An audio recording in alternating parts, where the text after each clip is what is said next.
Welcome to the 31st episode of Dialogika, a podcast between two friends about the latest in politics, society, and feminism in Indonesia and the world. I'm Stephanie Tangkilisan. And I'm Suidian Lee. And this week, we're going to be talking about the upcoming 18th year anniversary of the East Timor Independence Referendum and discussing how 18 years on, what lessons we've learned, and the kind of history that we still have to contend with as Indonesians. We also have a special conversation with John Miller, the National Coordinator for ETAN, the East Timor and Indonesia Action Network, an organization who has helped bring the spotlight to human rights abuses in East Timor. So here's to it.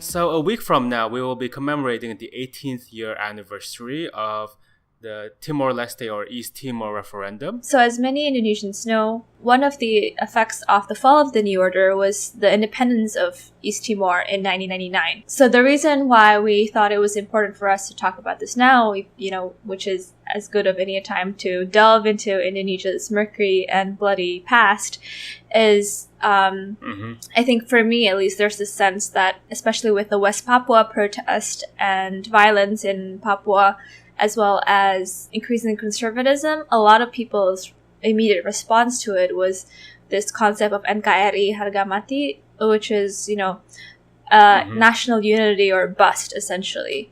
And I would just want to make sure that people who sometimes say this are aware that, this concept has real tangible consequence that has led to the deaths of hundreds of thousands then Indonesian citizens.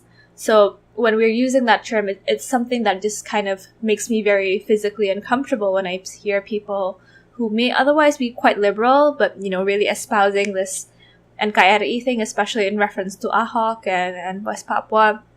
And I think it's good to really look into, what this kind of concept has been used in and to justify a lot of horrendous atrocities and human rights violations in our country's past. And I also think, when I first heard of the phrase NKRI harga mati, I heard of it sort of in this context of blind patriotism. And as we can see all over the world, not just in Indonesia, but elsewhere, blind patriotism can be a very dangerous path to go and walk on. Mm-hmm. And it's really important for us to consider the history and implications of a statement like this because, this is many people, as Stephanie has mentioned, hundreds and thousands of people have died, and not only Indonesian citizens, there has been casualties on the Timor-Leste or East Timor side, but also Australian citizens and other international casualties. So if we ignore the past, we can't think about the future and where we can go as a country. I don't necessarily think it's just a past thing, especially with West Papua. I know some Papuans think it's a similar situation where Indonesia is occupying Papua. So I just kind of want us to use this experience to learn from the past and see what, blind patriotism has led to or have been used by elites to justify. And just kind of, I think even a lot of people today still have the sentiments it's better for East Timor to, reintegrate back to Indonesia, or all of these kind of very machismo kind of emotions. In the context of their growing economic uncertainty, right? There has been many articles in the last few years talking about how the East Timor economy has been tanking for a while because of its heavy dependence on natural resources, right? Yeah. I also think for a lot of people, at least I count myself as part of this, the younger generation of Indonesians, we don't know the full extent of what happened in East Timor, right? It's sort of we grew up right at the cusp of what happened, so we only know it as a historical footnote, and we have never sort of envisioned Indonesia, our country, as a penjajah or a colonizer, because so much of what we were taught when we were children was we escaped or we broke free from we escaped the Dutch, the white man, the other colonizers. Yeah, I think that there's a lot of pathology and kind of portraying ourselves as the victim, oftentimes in these kind of scenarios, and we're not always so innocent, as you guys will hear. But just kind of maybe we kind of have this syndrome of not being recognized internationally, but we've also committed as a country and still are considering a lot of human rights violations. And these people who committed human rights violations are still in very, very visible, high positions of power in the ministry and the top levels of government right now. So this is certainly not irrelevant anymore, as some of them might even potentially run again for president. This is a good conversation to have, and an important one in light of how things are shaping up. So also, I think this topic came about because I was interviewing Max Suryadinata, who is a pastor and peace activist, and he was actually the founder of ETAN, and I was connected to him via John Miller, who's the current national coordinator for ETAN, the East Timor and Indonesia Action Network, which was instrumental in showcasing to the international community the human rights violations and abuses done by the Indonesian military. And you guys had this conversation while you were in New York, right? Yes. Still trying to find Indonesia-related stories, even in Manhattan. And we conducted this interview over Google Voice, so apologies for the less than pristine sound quality, but I hope that the content makes up for it. Also, an early plug for ETAN is currently planning its national strategy this coming year and needs your help. So we'll link to that in our page on how you can help ETAN. So to give you, our listeners, a little bit of context to the history of East Timor and some of the topics that Stephanie and John talked about, here's a great recording that Stephanie already did for Pinter Politik about the history of East Timor. So shout out to the team at Pinter Politik for sound engineering and creating this great video that's available in both English and Indonesian on YouTube. Yeah. Without further ado, here's to it.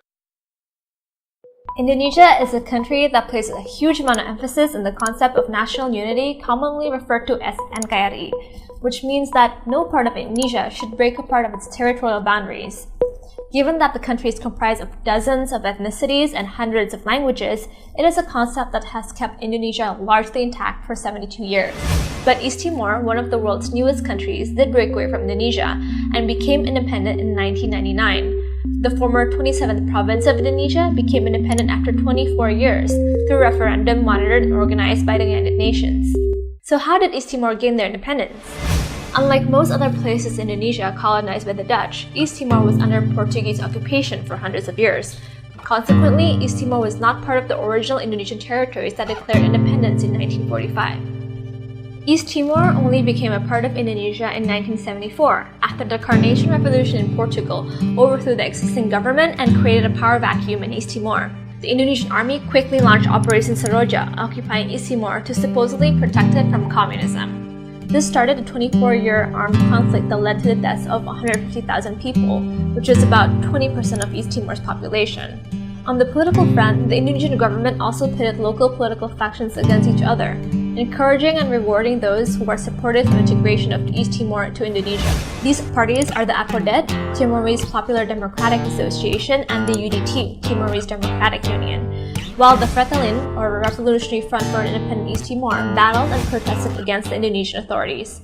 One pivotal moment for the East Timor fight was the Santa Cruz massacre, where the Indonesian armed forces opened fire on hundreds of unarmed protesters at a cemetery, killing over 250 people.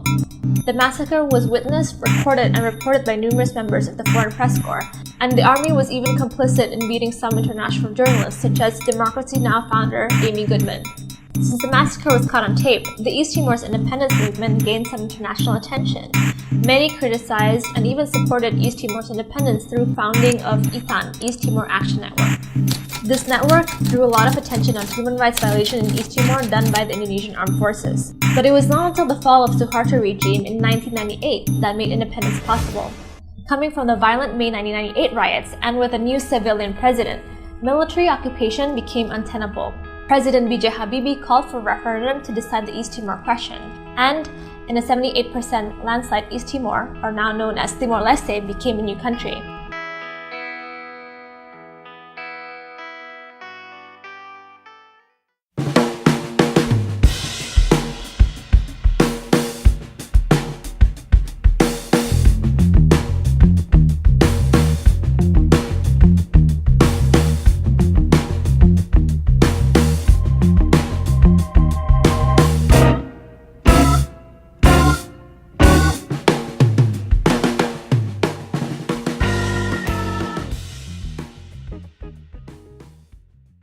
call is now being recorded.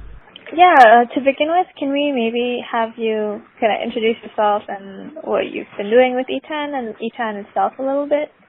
I'm John Miller. I'm National Coordinator of the East Timor and Indonesia Action Network, otherwise known as ETAN.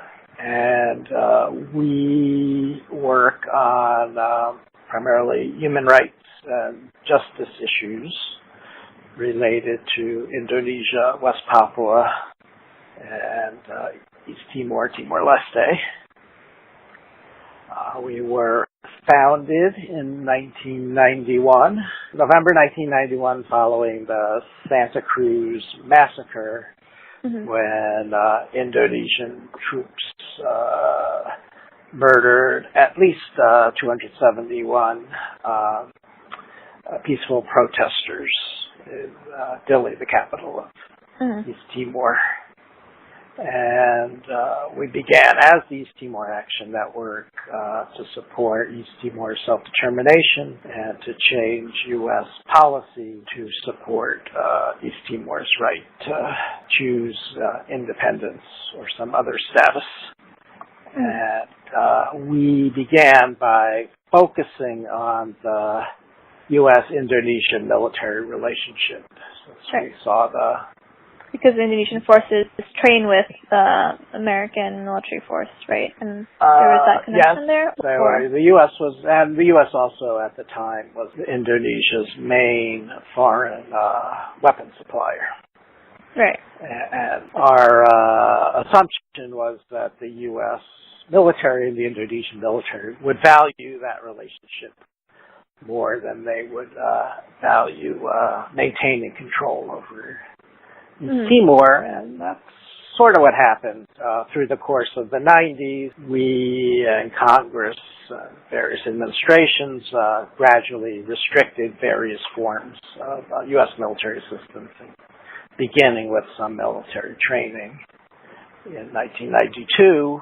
And in the midst of the massacres and destruction following the referendum in 99, the U.S. cut off everything. And the Indonesian military quickly agreed to do what the Indonesian government had promised, respect the results of the referendum, and allow the UN to midwife an independent East Timor. Midwife of independence. When you, along with other people, started ETAN, how did it come about exactly? I know we were both in the apartment recently where ETAN was founded. But yeah, how did that exactly take place? So the massacre happened November 12th. And in New York, a few of us who knew each other from other kinds of organizing peace and disarmament issues, primarily in the Asia-Pacific region, that we should meet. And I had been working on primarily issues of U.S. military bases in Asia and the Pacific and the militarization of the oceans.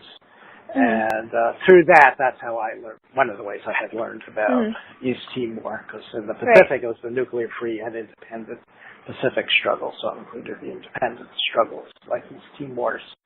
And similar things were happening in other cities around the U.S. People that kind of knew something about East Timor, were concerned about U.S. foreign policy, or had a special interest in, say, Indonesia. Including journalists and like Amy Goodman and Alarnain who were there. So they were there, and I think it was instrumental when they came back to New York. They very much encouraged us to keep going, and when they came back, were very much in demand as speakers. So that's one of the ways we began to gather. To start a group, you need a list of people. So so it was a group, and your background was in peace activism, correct? Yeah, I have worked for various peace and disarmament organizations and periodicals. Yeah, and I think with ETAN in particular, and with East Timor, I think a lot of the international work being done by ETAN and other people really pressured various governments into acting? Would you say that's well, I think partly because we were in New York, where the UN is, we gradually took on and helping coordinate things internationally. There was, of course, Timorese exiles, particularly Jose Ramos Horta and others who had been traveling the world for a decade or 15 years before we became into existence. So they had built lots of connections, outside of the U.S., the U.K., and Australia. The most supportive governments were, Indonesia's fellow ASEAN members. And I think one of the important things that happened as the crisis built, particularly in '99, is that a lot of those governments, didn't sort of stand by silently say this is an internal matter, when clearly it wasn't. It was a UN mission, among other things, under attack. It sort of stood up and pressured Indonesia to allow eventually Australian-led and then UN-led peacekeeping force to come in. And we're entering the 18th year anniversary for the referendum, right? And what has been East Timor's politics like, especially more recently with their new president? So the presidencies have transitioned quite regularly and peacefully, and then there were also following that parliamentary elections last month, and prior to those, for the past few years, there's been an informal government of national unity. It's always a debate. Is it better to have kind of even if it's slightly forced national unity, so the country's all working in the same direction, or is it better to have an opposition that's vigorous and questioning government decisions and hopefully helping to improve them? I think for Timor, its democracy is mature enough. Would you say a lot of East Timorese resent Indonesia in general, or what's the kind of feeling that East Timorese have to their former occupiers? A resentment. That's an interesting question. I'm not sure I am qualified to answer. I think I'm just saying that Shanana has led an effort of sort of let's forgive the past, but not forget it. So that there actually are efforts within Timor to take what was learned from the Truth and Reception and Reconciliation Commission, the Timor Solomon Commission, turn that into curriculum, memorials, things like that. Their annual commemorations of the Santa Cruz massacre in Dili, with government participation, or annual commemorations of other massacres with the government participation comes and goes. So there's not the official kind of government argument is if we, some I think would have liked to or would like to see prosecutions. But say it's not realistic. What can tiny Timor do against Indonesia? We don't want to upset. Indonesia is still the primary. Timor's closest ally at the moment, but it's also its closest. Timor remains tremendously dependent on Timor products and economy, oil, security of its lone border. With Australia, or? No, with Indonesia. Or within Indonesia and the East Timor. It has one land border. What is ETAN doing specifically now? And I know you're raising funds to help support ETAN, and you want to talk a little bit about that. Do a lot with a little. A relatively low budget organization. One staff person, me, and so what we're sort of in a planning mode. But we're definitely working on. We're looking for the West Papuan movement has become much more united in recent years. Sort of is developing a coherent international strategy. So working to support that, help them raise the issue at the UN and elsewhere. We are, continue to, advocate for justice and accountability. Sometimes seems like we're talking to ourselves, for past and ongoing human rights violations and abuses in Indonesia and West Papua and Timor. We try to respond to and sort of amplify efforts by local, particularly human rights groups, environmental groups, others, women's groups, campaigns they might have in those areas that want international support. We try to spread the word about that. A lot of what we do is information flow. So we're in the midst of preparing kind of up-to-date background pieces on major past human rights violations, and also a way to educate ourselves, particularly in Indonesia and West Papua. And just wanting to get out there and do more, less behind the computer screen, more out talking to people, through podcasts like this, certainly, and we're planning a series of public events, particularly in the New York area, for the coming 6 months or so. So people can go to our website. It's probably the easiest way. It's just www.etan.org. Okay, I think we have a lot to work with. Thank you for having me. I do really appreciate it.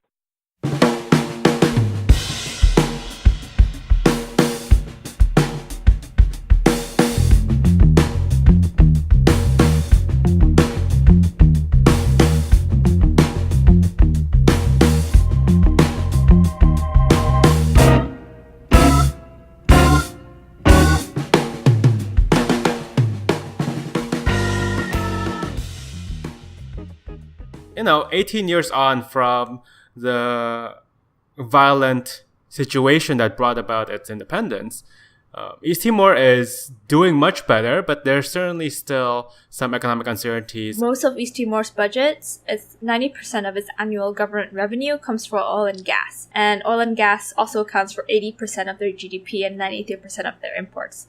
And this is highly serious because most of their reserves are projected to be exhausted by 2024. That's really quick and it's really worrisome. And that's something I think if I was the country's financial and economics minister, I would be unable to sleep about. But on its political front, I feel that East Timor, especially from John's conversation, has really found a sweet spot today. So hopefully with their new consensus model of political governance, they can rally and take control of their economy. And we'll be keeping tabs and watching how things unfold from both nearby in Indonesia and also far from the States. And if any of our listeners are interested in getting to know more about ETAN's work, they're doing a solidarity survey right now, as well as a newsletter. And all of this information you can get from their website, etan.org. And we'll link it on our resources page, and we'll link it through our social networks. And if you guys are interested, that's one way to find out more about the work they're doing.